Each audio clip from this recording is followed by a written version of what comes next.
Welcome to the SeizeYourBusiness.com podcast and video blog. My name is Kevin O'Flaherty from O'Flaherty Law, joined as always by my co-host Jim Waszak from Family Heritage. Hello, everybody.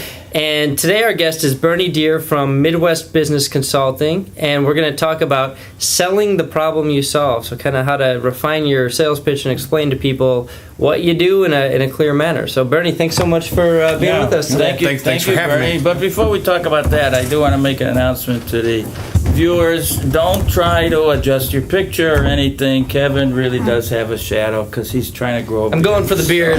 Want to do it for years. I finally got to look like an adult. People worried, hey, there's something wrong with my computer. You know. I feel more manly already. I'm pretty excited about it. I feel more manly just standing next to me. Okay. We'll see. My wife has given me the go-ahead so far. We'll see if that lasts. All right. Super. So Bernie, give us a little overview of what you do before we get into our topic. So Midwest Business Consulting, we really work with a lot of small and medium-sized businesses to solve a variety of business problems.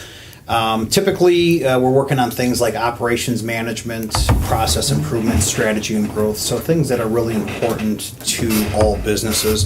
A lot of times I market myself as your chief problem solver, so I think a lot of folks that we work with have a great business model. Mm-hmm. Maybe they're just missing some component of business, and so what we do is we backfill that for a lot of small and medium-sized business owners maybe who can't afford to bring in those skill sets. So we're kind of that outsourced all-in-one shop. So, our topic today is selling the problem you solve. And, what I experience a lot, and you guys probably do too, is people will say what they do, but they don't talk about what problem that really solves, which I think is limiting. Do you run into that a lot with some of the people you work with? Absolutely. So, in meeting with a lot of new businesses, you can imagine as a business consultant, the very first question I start with is, "What do you do?" Right? Mm-hmm. And it never seems to amaze me how challenging it can be for folks to explain what it is that you're selling or what you're trying to do. Mm-hmm. Sometimes I think that folks don't really have that clear message, and other times it may take 20 or 30 minutes to get to the point, and that's just entirely too long. And so a lot of times, one of the places that we start with small business is helping them to refine that message, ultimately to be able to, we've all heard of the elevator pitch, right? You've got to be able to tell people very, very quickly, very clearly and succinctly what it is that you do. And so in selling the problem that you solve, one of the favorite analogies that I use to kind of help to get people into the zone is I tell them that the problem you solve is not necessarily the skill or the service. Someone who goes to Home Depot and asks for a drill bit doesn't want a drill bit. Right. They want a hole. Right. The drill bit is just the means to get there. And so the question is, what problem are you solving, and how does your service do that uniquely and add a good value for the customer? And so one of the first things that I start with is, what are you selling? What is it, right? And once you understand the what, okay, and who do you think is going to buy this? A lot of times I find that folks have, you've got a good product, you've got a good service if you're a law firm or if you're selling beach balls, but ultimately you need to understand who is the target demographic, who's the market, who are you trying to connect with. In understanding that solution, you've got to kind of know the customer. I have to know, what do you think is valuable? What is it that I believe? What problems do you have? And then ultimately, as I'm thinking about the value that my product or service brings, how does that solve the problems that you have? My feeling is that from a selling standpoint, solving your problems places the customer places the emphasis square on the customer, and ultimately that's really what we want to talk about, right? I'm my favorite topic, as is everyone. Right. And so I think a lot of times we're helping business owners to refine that message, and there's some other things that go into that. So when we finally understand what we're selling and who we want to connect to, and we have a message, we know what we want to say to them, ultimately, how the heck do we get in front of these people, right? How do we place ourselves right in their way so that ultimately our paths will cross, so that now I can take this well-crafted message that we've put together and I can pitch it to you, right? And so a lot of times with a strategy and with a basic business plan, to be successful, those are kind of the key chunks, right? And we all know that, right? The who, what, when, where, why, and how. We just reorder it a bit, and we help business owners to do that. Yeah, I apologize. Let me hang this up. I thought Rookie mistake. We've done 150 Yeah, right. episodes, Yeah, I and thought I haven't learned to turn my phone off. Yeah, God, I was getting scared there. So go on, Bernie. I'm sorry, my phone. Yep, absolutely. And so a lot of times, depending on the nature of the service, so again, if you have a storefront, it's probably a little bit different. But a lot of times for service providers, or again, if you're going to go out and meet folks, having that message really is the first thing. And so again, I've had a number of folks come in and say, I think I need help with my business, and I say, great, Jim, tell me, what do you do? And I get the deer in the headlight look. Yeah. And if you haven't made it to that point, if you can't tell me what you do, you can't begin to sell me your service. So once we actually work on that, I would say the next key things that we really push business owners to do, again, to grow that business and to sell that solution, is kind of that 5-minute introduction, which essentially is finding that opportunity to pitch it. From there, we would call that conversion, meaning that hopefully I can get you to either come into my business to see what we do, or maybe very much like law or insurance, we can set up time that we can talk, right? So a 1-hour consultation when I can tell you a bit more about what it is that I do, and ultimately that's where the conversion happens, and hopefully at the end of that, you've got a customer. So, let's say there's somebody out there who's kind of in that boat where maybe by dumb luck they've gotten a certain amount of business, and maybe they're, for whatever reason, not in a position to bring somebody in to help them figure out what they sell. Is there some step-by-step exercises or some process you could suggest for them to sort of self-identify what they do and who they do it for? You're saying, like, what process would we follow if somebody brought us in? Well, let's say like a viewer is thinking to himself, hey, you know what, he's exactly right. I don't know how to describe my business. Yeah. So what would you suggest that person do, short of, bringing in a consultant? Sure. So a few of the things, and this may be helpful, because I think ultimately, let me tell you some of the things that folks do wrong. When you're first starting a business, we have this temptation to try to be all things to all people, and typically you're going to fail there, because ultimately, as I'm trying to explain what I do so much that it's going to naturally fill a 10 or a 15-minute window. And so ultimately, you really want to focus on a few select services. If you do insist on selling a variety of services, a lot of times I would say I would start by asking you what it is that you do, and ask about your business so that I can understand a little more about how my service may be the solution to that. I think a lot of times folks think about a wide net, right, is going to catch more fish, but the concept is you only have so much time, so you only have so much material. The bigger the net gets, the bigger the holes get, and you're going to have a lot of stuff that slips through. So I would really focus your message and decide who you want to be and what it is that you want to sell.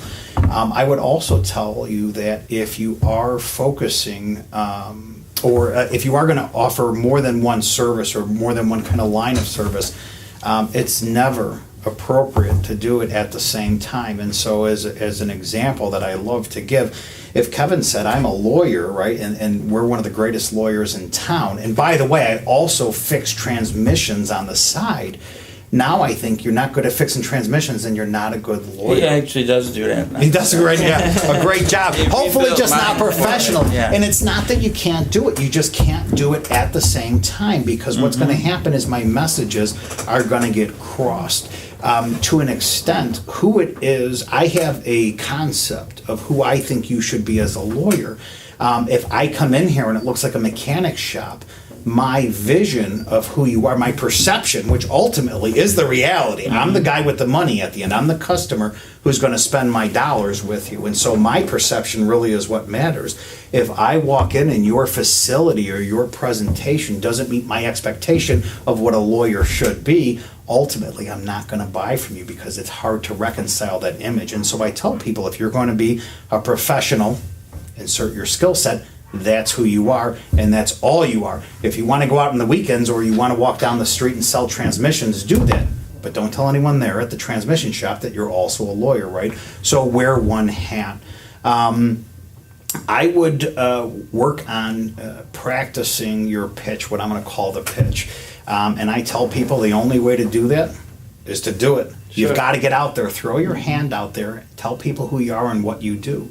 If you're lucky, hopefully you'll mess it up 200 or 300 times before eventually people really start listening. I tell people, I'm not the smartest guy in the room, and I'm not saying anything profound. The difference is I've said this 2,000, 3,000, 4,000 times, so that generally when I talk, the room listens, right?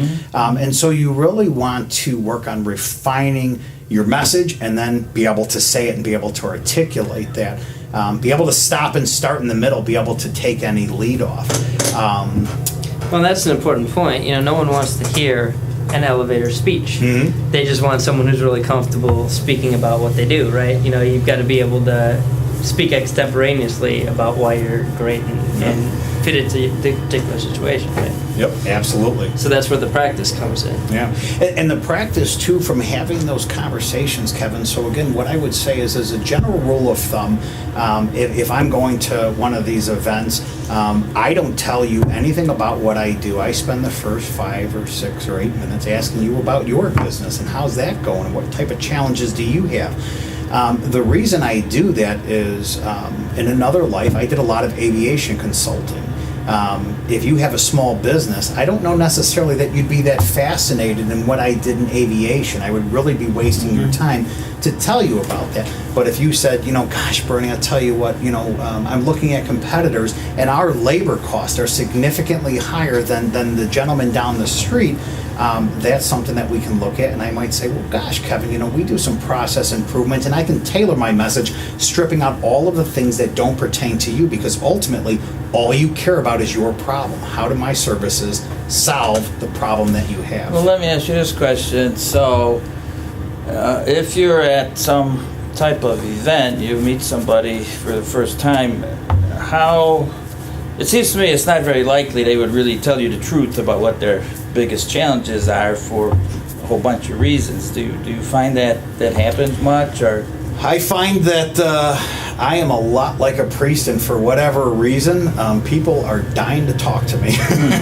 And so as a general rule of thumb, if I start peppering you with questions and show a genuine interest in what you do and how your business is going, I feel that, again, generally speaking, we're all our favorite topics. People really want to talk about it. They may not delve into financial troubles or real employee burdens and things along those lines, but I can start to kind of glean from that conversation some of the things that might be happening. And I think a lot of times, if I can inflect into that and say, is this happening, or are you finding this? I think a lot of times people step back and say, okay, clearly I'm dealing with someone who's been on the other side of this, and someone who understands the unique challenges that are in my business. And I think a lot of times that's where the rapport comes, is that I understand your business and what challenges you're having. And again, I'm telling you how the services that we offer may solve your problems. I find that a lot of times what we do, and Kevin, your business may be similar to this, but we'll give it away to an extent. And so a lot of times I might meet with somebody 3 or 4 or 5 times for coffee over the course of 6 months, and we're helping somebody to walk down a direction, and you're establishing yourself as the expert in that area. And again, I don't care necessarily what it is, but I want to know that whoever I'm going to, if I'm getting my transmission fixed or getting my taxes done or going to a lawyer or going to get insurance, I want to know that you're a professional and you're going to know the answers to that. And that's going to work from developing that rapport. I think one of the important things you said, to backtrack a little bit, I meet with a lot of people just like you do, and the ones that click are not the ones that are giving me their sales pitch. Mm-hmm. Nobody wants to be sold to, and one of the important things you said is find out what their needs are, and I think that's the topic of the whole podcast, but find out what they need, what their story is, and then trim out the fat of whatever pitch you have so that you're directly targeting, if it's, I met with somebody, I've met with many people that do this. We'll sit down and we'll book out a half hour, and the whole half hour is them going through their presentation to me.